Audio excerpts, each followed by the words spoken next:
Okay, so here we go. We are going to dig through the top most common questions asked by people that are wanting to get into real estate. So I did this cool thing and chat GPT, what are the 10 most common questions that people have as they get into real estate or they're thinking about a career in real estate. So we're going to go through those. I'll answer them and let me know what you think in the comments. So first one is, how do I get my real estate license? Uh, that is going to be really specific when I talk about it to Indiana. Every state is going to be a little bit different. So if you're watching this from somewhere else or even a different country, um, things are going to be a little bit different. But as far as Indiana, the first thing you have to do is take your pre-licensing course. So that course can be done online, which is where most people do that course. There are a few courses around that are still in person. I don't know of any offhand that I could recommend to you, but I do know there are a few that exist. So most people will do it online. I recommend the CE shop. I also have a link that I can give you. I think there's some discounts and things through that link if you want to try that out. So getting your real estate license, it's 90 hours worth of coursework you will have to do for that licensing part. The classes will say it's 90 hours. So you can do that as fast or as slow as you want. I have had some people do that. I think the fastest I can think of I've ever had anyone do that is like 2 weeks. Like a guy was off work and he's like, I'm just going to knock it out. So he got his real estate license in literally 2 weeks. And I've had other people that are, 6 months, a year. Just really depends on their lifestyle, what's going on, and how motivated they are to get into real estate. Once you pass your licensing exam or your licensing class, there are 3 parts to that. You have to pass like all 3 parts, and then they give you this certificate. And the certificate allows you to go through the state exam and actually sit for the state exam, which is 2 parts. So you'll have to pass both of those parts. You can pass one part and not the other part. And then you can retake just the part you need to. I would say somewhere around 75% of the people need to take the test in full or in one part or the other. They have to take it multiple times to get through it. So if you are in that process and you have not passed the class yet or not passed the test yet, don't get discouraged. Keep at it. It's totally normal. The most I think I've ever heard somebody take it was like 12 times and then they passed it. And of course, there's always people that can pass it on their first try. So it just totally depends on where you're at with that. So that's the first question, is how did you get your real estate license? There you go. So second one is, how much money can I make in my first year in real estate? That one is a little bit dependent upon you and your motivation on what you want to do. Real estate, one of the big draws to real estate is that the income potential is unlimited. That's one of the reasons I got into it, is because I was just really tired of someone else deciding when I could get a raise or how much I needed to, metrics I needed to hit so they could give me just a small pay increase. I really wanted full control of my income. So how much money can you make in your first year is 100% dependent upon you. I would say the average agent realistically is going to make somewhere between 30 or 40 or 50,000. The average agent on our team makes right around 60 to 70,000. And then, as you start to go beyond that, you can increase your income. But in your first year, I think you need to be realistic, depending on how hard you want to work. But I would say anywhere from 30,000 is probably on the low end. Like you got to be doing some things wrong to get there. And then on the high end is probably 100, 150 if you're really just knocking it out of the park. And then next question was, how much money can you make in general with real estate? So real estate, you can make, sky's the limit on income. That's the beauty of it. So it's a business. When I got into real estate, I thought it was just a career, a job. I just wanted to control my time and I wanted to make more money than I was making at the time. Which I did do my first year, so you can do that. But really, once you start to turn this into a business, sky's the limit on income. So I know that's super cheesy to say. A lot of people get really comfortable around probably 150, and then another group probably gets really comfortable around $250,000. And then after that, you kind of you really have to have some different skills and some different desires to take it much beyond that. But super high producing agent, just crushing it on their own in our market in Indiana yeah, 300 or 400,000 is totally doable. As you've kind of developed things and built things out and your leverage, you have to have people with you to get there, but you absolutely can make a lot of money. And to me, it's more important on what you do with that money, not so much that you make a lot of money, but if you spend a lot of money, then you're going to be constantly in this thing where you have to make more, which the beauty of real estate is that if you earn this big income and then you take the income and you invest it in what you're selling to other people, right? Real estate, then you can actually build passive income, or active passive, as I like to call it, income that you can live off of and not have to worry so much about day-to-day real estate sales and the stress of the cycles that you can have with that. Next question was, can I do real estate part-time or do I need to go all in? Yes, you can do it part-time. Like, yeah, there is a thing, people do it part-time all the time. It just really depends if that's where your lifestyle is at. Full-time to me is going to be the way to get into it and get going faster. It's a lot. The best example I ever had in the beginning was somebody explained to me, like, real estate, getting into real estate sales is a lot like getting your kite flying. So once your kite's up in the air, it kind of flies itself, like it maintains itself. Things are a little bit easier up there, but getting it up there and you're fighting the wind and you're dealing with all this, that is definitely the challenge of it. So it's hard to do that initial part of fight the wind if you're part-time, if you're only able to give it 5 or 10 hours a week. Now, if those are your expectations and you want to sell 5 or 6 houses a year for some extra side hustle money, sure. Then that's totally fine. Definitely do it part-time. If it's something that you're wanting to turn into a career and you want to turn this into a business eventually, then yeah, absolutely do it full-time. And then my recommendation would be that you have 3 to 4 months of income set aside while you're building your pipeline, you're getting your network going, you're creating sales for yourself. It takes a little bit of time to get that first paycheck. So make sure you have 3 or 4 months worth of income set aside for that. Next question was, how much does it cost to get a real estate license? So again, this is going to be one that is Indiana specific. Every state's probably a little bit different on how they handle it. Indiana specific wise though, the actual course itself is going to cost around $500 plus or minus. Then you're going to have to pay to actually take the real estate exam. We'll call that $100. And then hopefully you pass it on your first try and then you only have 100 out. But if you have to take it multiple times, then you have multiple hundreds of dollars that you have to pay to continue to take the exam.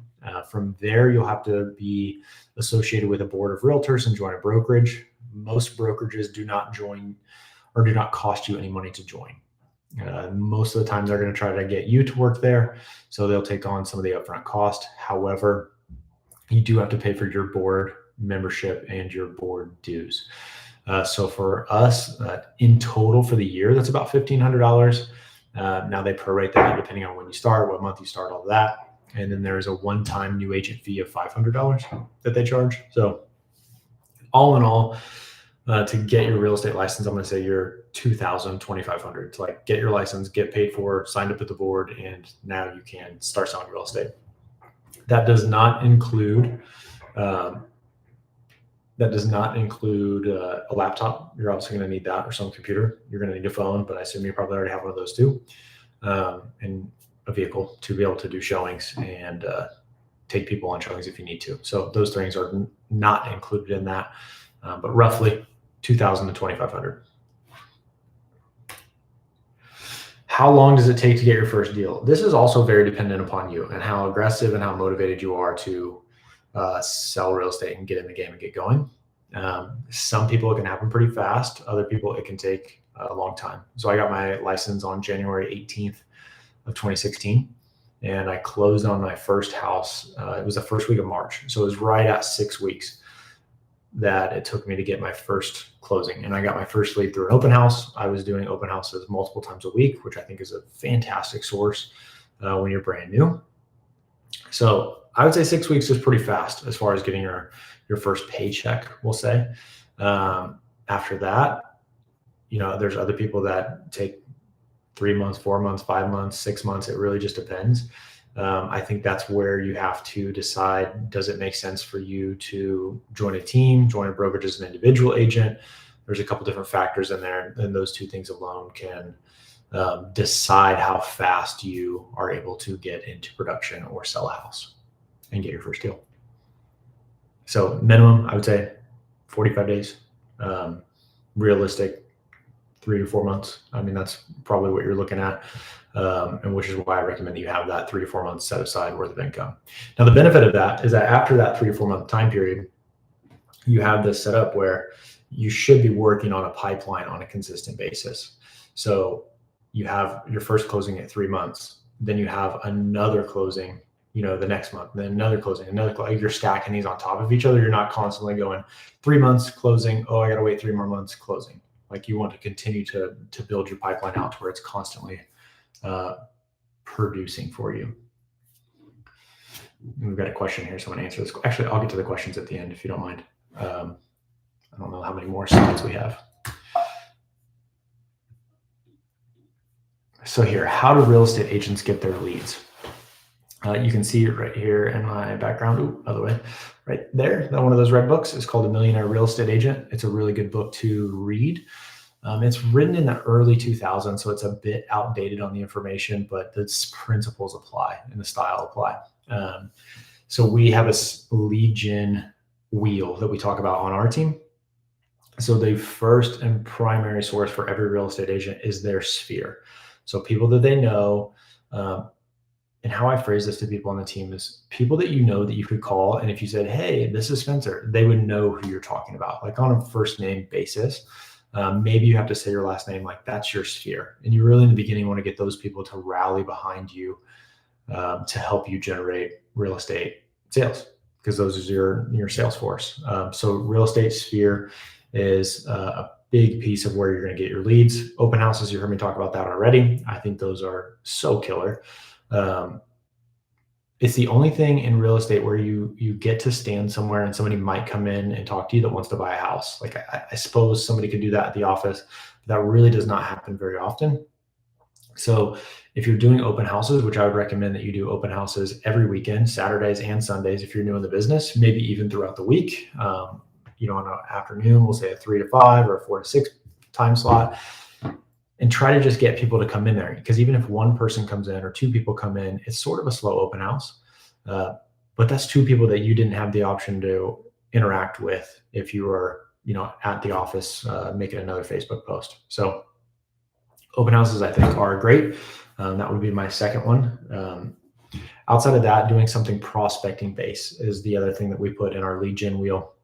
So prospecting based things would be like expireds, for sale by owners, cold calls, foreclosure list, door knocking, and then anything else prospecting based. So prospecting based to me is something that you're not paying for. You're putting manual labor in to make the leads happen for you.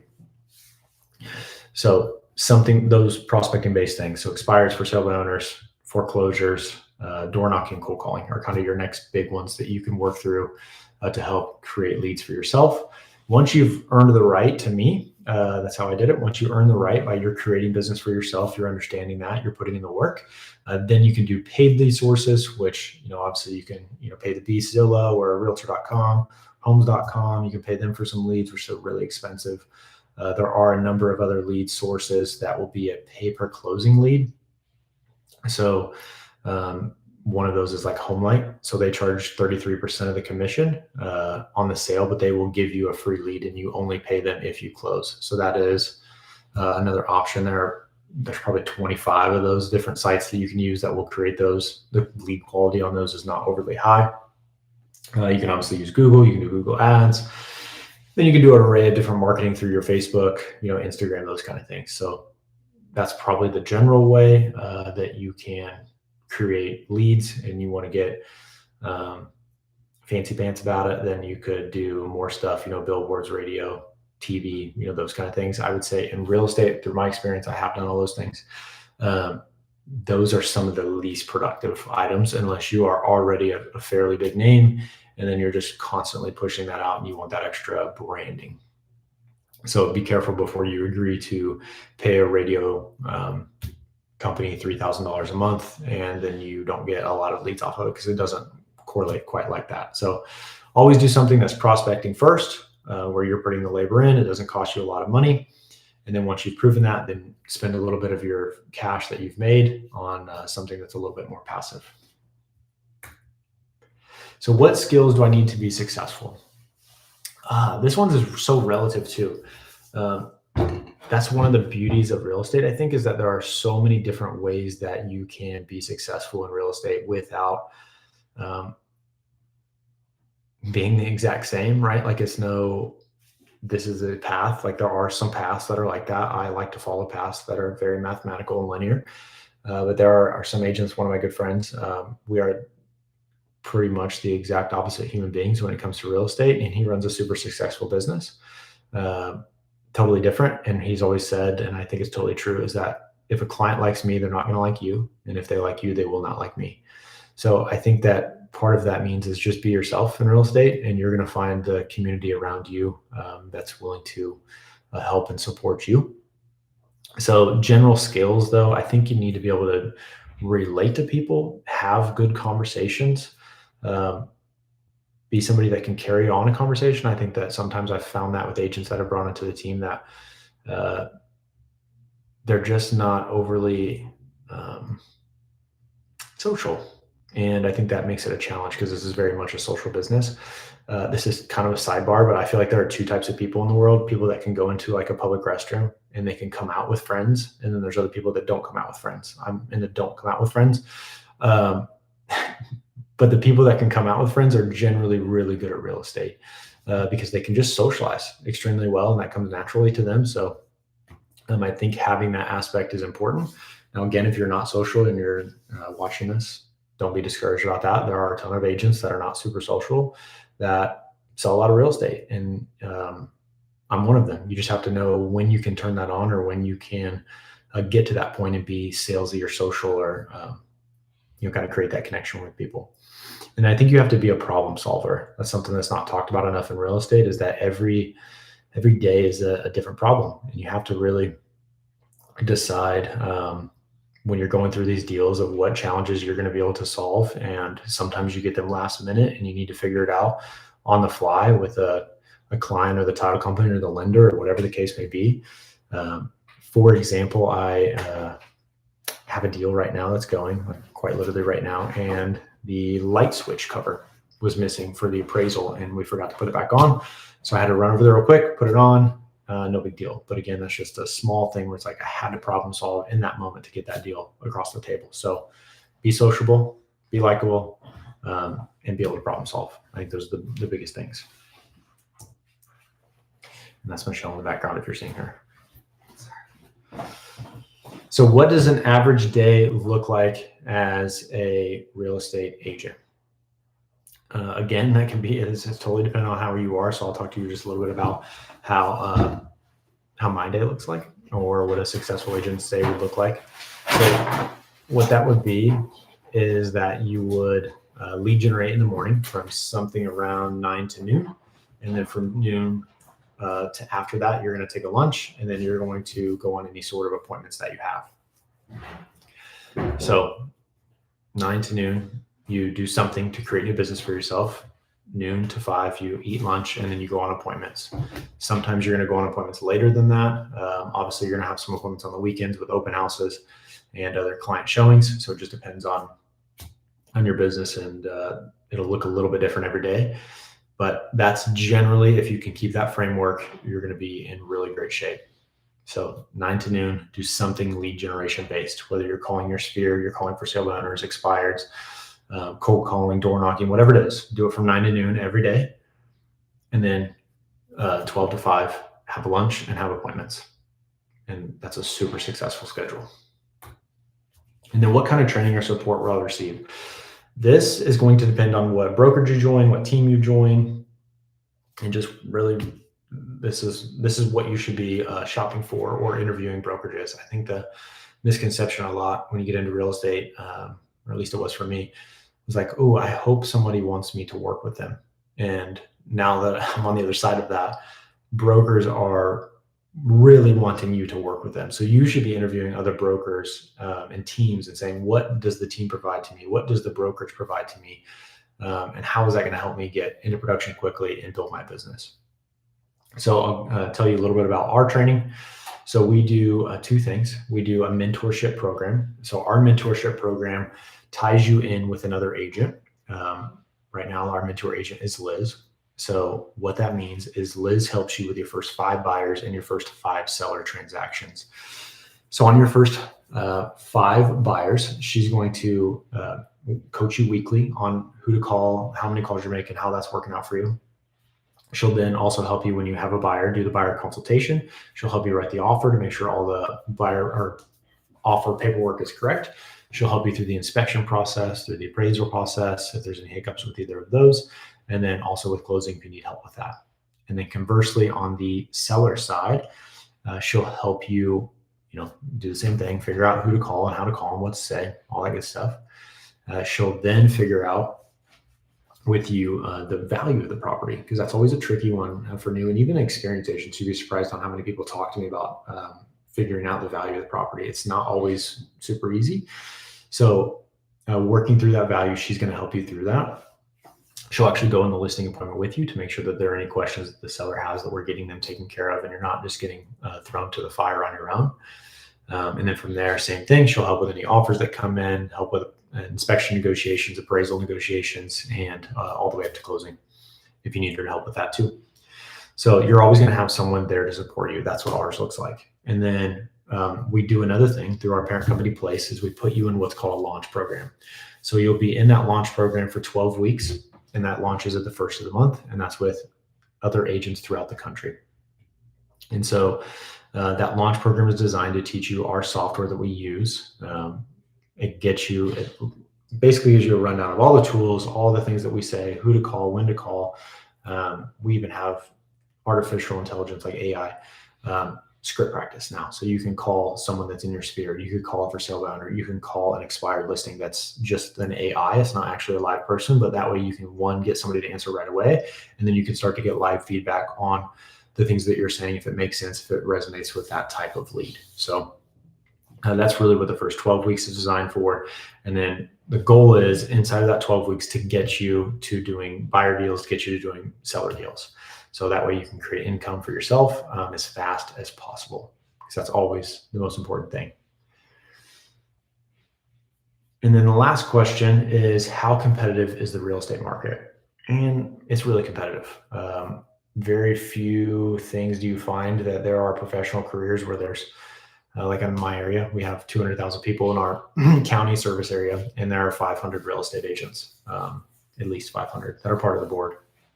So I don't know that there's 500 doctors. I don't know that there's 500 accountants. I'm not sure if there's 500 attorneys, but it's a lot. So it is overly competitive on the market, but that's why it's so important for you to connect with the people that are in your sphere, in your network, because those are the people that are know, like, and trust you. And so that's the people you want to do business with.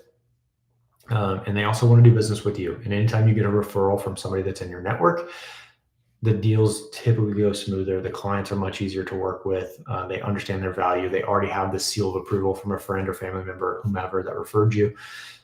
So that's why you want to focus on that market. Okay, let's get to the one comment we have. 2 comments, thank you.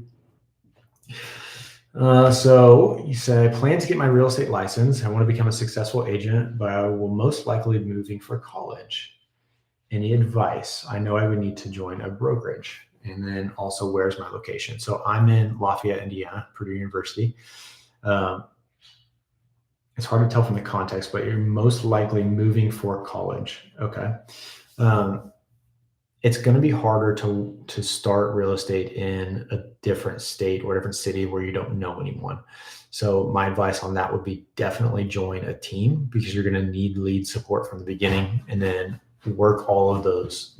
Like if you have the sphere part of your business, which is a huge part of your business, if that doesn't exist, then you really have to work extra hard on those things. So the open houses and the prospecting based activities. So those would be the 2 things I would focus on the most. And then I would lean on the team and say, what other leads can the team help provide me? My mom doesn't live here. My parents don't live here. My grandma, and I didn't go to high school here. Like, all those things are hard when you're moving into a new area. So you just have to meet as many human beings as you can and cold calling, door knocking, doing open houses, calling for sale by owners and expireds are the easiest way to do that. It's for sure the most uncomfortable. And as you do it, it gets better and better, but that's where I would start for you.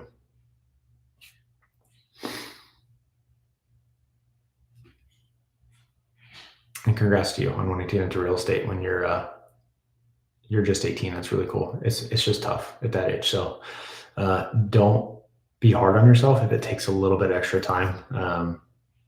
I was 24 when I first started, so I was still really young real estate wise. I'd worked at Chase Bank for like 3 or 4 years before that. And then I worked at Best Buy selling cell phones and Xboxes, I suppose, like 5 years before that. So I had a lot of sales skills, and I was in a community where I would, I don't want to say my family wasn't well known because that's not accurate at all, but I had some connections and I wasn't shy to call people. And then I did all of those prospecting things. So everything I told you on this video is exactly how I did it. And yes, I also agree. I wish I started younger too. I wish I started doing younger was actually buying property younger. I didn't buy my first property. I bought my first property right after college in 2013. So I was 21 at the time, maybe just turned 22. But I wish I had started buying investment property earlier than that. I didn't buy my first investment property until I was 27, 28. And that has been life-changing ever since. So my advice, yes, get into real estate as soon as you can. And then also don't go crazy and buy or lease a Mercedes, save your money and buy a piece of real estate that generates cash flow for you and is now an asset for you. So that's what I got for this one. Thank you guys for the guys that watched it. And if you have any questions, feel free to message me and comment on the video. Just get in touch with me any way you want.